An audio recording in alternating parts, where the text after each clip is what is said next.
Software దిగ్గజ company Tata consultancy services TCS సంచలన నిర్ణయం తీసుకుంది. దేనివల్లనైతే ఉద్యోగాలు పోతున్నాయో దానికోసమే ఉద్యోగులకు ప్రత్యేక శిక్షణ ఇచ్చేందుకు సిద్ధమవుతోంది. జనరేటివ్ ఆర్టిఫిషియల్ ఇంటెలిజెన్స్లో 5 లక్షల మందికి పైగా ఉద్యోగులకు ట్రైనింగ్ ఇవ్వనుంది. AI cloud unit head Shivaganesham ఓ ఇంటర్వ్యూలో మాట్లాడుతూ ప్రొడక్టివ్ AI ఇప్పటికీ ప్రారంభ దశలో ఉందని, దాని ఉపయోగం ఇంకా తక్కువగా ఉందని చెప్పారు.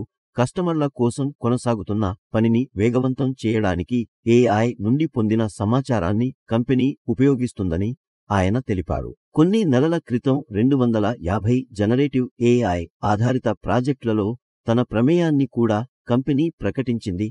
ప్రస్తుతం జనరేటివ్ AI చాలా తక్కువగా ఉపయోగించబడుతోందని, రాబోయే త్రైమాసికాల్లో దాని నిజమైన ఫలితాలు వెలువడనున్నాయని చెప్పారు. ఇది పెద్ద మార్పులకు నాంది కాగలదని అన్నారు. రాబోయే కాలంలో మొత్తం సంస్థ జనరేటివ్ AI కోసం సిద్ధంగా ఉంటుందని చెప్పారు. అందులో భాగంగా ముందు దాదాపు 1,50,000 మంది ఉద్యోగులకు 7 నెలల్లో దీనిపై శిక్షణ ఇవ్వనున్నట్లు గణేశన్ తెలిపారు. క్రమంగా మిగిలిన వారికి ట్రైనింగ్ ఉంటుందని తెలిపారు.